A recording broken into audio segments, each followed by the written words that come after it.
Ready to create your Textbroker writing sample? Here are 11 tips for structuring that content.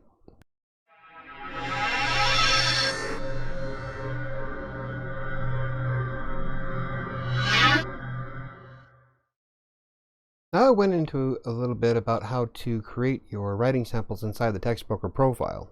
However, I really didn't go into detail about how to structure that content. And since I've been asked a few times recently about taking a look at other people's work, I decided to make a video about it. Now these are my tips based on using Textbroker since 2012 and having an exceptionally low rejection rate. 3 rejections out of more than 5,500 articles isn't anything to scoff at. And these tips aren't strictly used for Textbroker either. Some of them are just simply good practice to get into, whether you're writing for content mills or looking for your own clients. And if you want to see a writing sample example, I have one on my blog. I'll leave a link to it in the description down below. Now my first tip is to pick something that you're passionate about. Now when you pick something that you know fluently, then it's much easier to create a writing sample. It's easier to come up with facts and you have less of a struggle. And since Textbroker is pretty much open about your writing sample, you can pick pretty much anything you want. The hardest part is deciding which one you like most. I can't remember exactly what my initial Textbroker writing sample was about, but I think it was about the computer center that I used to run. My second tip is to try not to use the same words too often. Textbroker editors love variety when it comes to words in your sentence structure, which means you want to try not to use the same terms over and over. For example, I rarely use the same noun more than once inside of 3 consecutive sentences. Of course, this also depends on what you're trying to convey. There may not be any other way to deliver what you're trying to write about. Just try to limit how often you use the exact same terms throughout the piece. A third tip is to never end a sentence with it. It's never a good idea to end a sentence with it. Always use a different term instead. While it may be sociably acceptable to use it to end a sentence when you're talking to friends and family, using it too often, especially when you end a sentence, doesn't look all that professional. In fact, I know a lot of clients who will request a revision if there is too many it's inside of an entire piece of content. Some will attribute it to lazy writing. And in some instances, you can probably get rid of it altogether without using a replacement. My fourth tip is to never end a sentence with a preposition. Now, ending a sentence with a preposition isn't necessarily a bad thing if you're being less formal. However, from a professional standpoint, you don't want to use a preposition to end a sentence at all. It simply looks out of place, and many clients might not appreciate the structure. And by keeping prepositions where they belong, Textbroker editors have less to hold over your head. Examples of prepositions include words like of, in, above, under, through. And if you want an example preposition list, I'll leave a link in the description below of a good source. Number 5 is to never use the same word to start or end 2 consecutive sentences. Using the same word to start or end a sentence in 2 consecutive sentences leads to an awkward layout. In fact, my retaining client will point out these issues and ask for changes. But again, this is another one of those instances where it depends on the topic that you're writing about where it might be acceptable. But for me, I never do it. Number 6 is watch the comma usage. Perhaps one of the biggest issues that a lot of new writers have is not understanding exactly where commas go. Hell, even I still have my moments, and I've been doing this professionally since 2012. And keep in mind that Textbroker reviewers are going by AP style English. This means you need to abandon things like the serial comma. And that's just the start of it. I highly suggest that you look up AP style comma usage in Google and get familiar with it. Comma usage is part of what kept me from hitting 4 stars for the longest time. Number 7 is to use headers to break up content when applicable. You want to use at least one header in your Textbroker writing sample to break up the content. The headers are vastly important in the online space. They separate points of a topic and make reading content much easier. And because headers play such a prominent role in SEO and readability, Textbroker reviewers want to make sure that you know how to use them. And if you're curious about how I structure my headers, you can take a look at the writing sample that I have, that I mentioned earlier. Number 8 is to try to keep your sentences below 20 words long. Keeping sentences under 20 words helps improve the readability of the piece. Now I know that not all sentences are going to be under 20 words, but you want to try to reach that as best you can. The majority of the content of your writing sample should be under 20 words per sentence.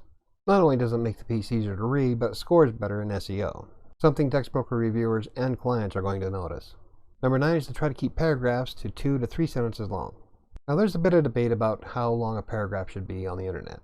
Some experts will use a single sentence as its own paragraph throughout the entire article.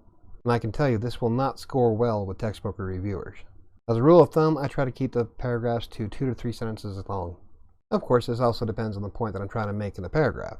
But my point is that you don't want to create a wall of text either. This is when there's a block of words that is just one gigantic paragraph. It reads poorly and will score very badly with Textbroker reviewers if you try to do something like this. And because it hurts SEO, no client's going to want it. Number 10 is don't add filler or fluff. Perhaps one of the most important pieces of information for writing Textbroker writing samples or for content for clients in general is to not fill the content with what's called filler and fluff. This is when you add content to an article just so you can reach a certain number of words. In many cases, this is often unrelated to the topic and sometimes doesn't make sense. Every sentence in your Textbroker writing sample needs to support the topic. If you can't think of anything else to reach 300 words, do a Google search. Find facts about the topic that you can add in there where it still makes sense to the piece and will help you reach that 300 word level. But make sure it's citable facts. You don't want to be just pulling information out of thin air. It all needs to be related to the primary topic.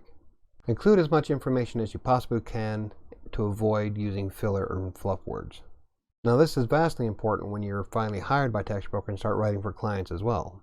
Not only will clients reject the order because you did add filler, Textbroker editors will drop your star level. Number 11 is keep the Flesch reading ease score above 60.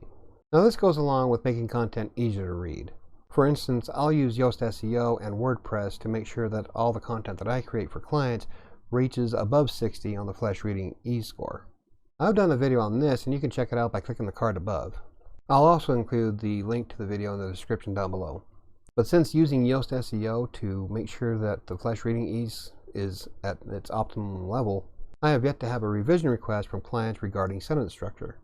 And if you don't have WordPress and Yoast SEO installed, you can always use free scanning systems like the one at onlineutility.org to scan to make sure that your Flesch reading score is above 60. I'll leave a link to that website in the description down below as well. Okay, so let's do a wrap up. Number 1 is pick something of which you're passionate about. Number 2, try not to use the same words too often. Number 3 is never end a sentence with it. Number 4 is never end a sentence with a preposition. Number 5 is never use the same word to start or end 2 consecutive sentences. Number 6 is watch the comma usage. 7 is use headers to break up paragraphs when applicable. 8 is try to keep your sentences below 20 words long. Number 9 is try to keep paragraphs to 2 to 3 sentences long. 10 is don't add filler or fluff. And 11 is keep the Flesch reading ease score above 60. I hope that these tips help you create content that Textbroker editors and clients will love to read. Now I cannot guarantee success simply because I cannot control how you put the words together. However, these are points that I put into practice and have been doing since 2012. They go into every single piece of content I create for Textbroker as well as my offline private clients. And if you need further help creating an awesome Textbroker writing sample, you can always upload your work into Grammarly's free checker. I'll leave a link to that page in the description as well. So what would you say is your biggest issue in creating content? My problem was working through my comma usage and trying to make sure my content wasn't too clinical. Now Textbroker managers often commented about how I was just not nearly conversational enough and that I sounded like a robot reading an IKEA manual. If you found the video informative, hit the like button. If you want to learn more about freelance writing and all the other topics that I cover, hit the subscribe button. I think that's going to do it for me today. I'll see you next week.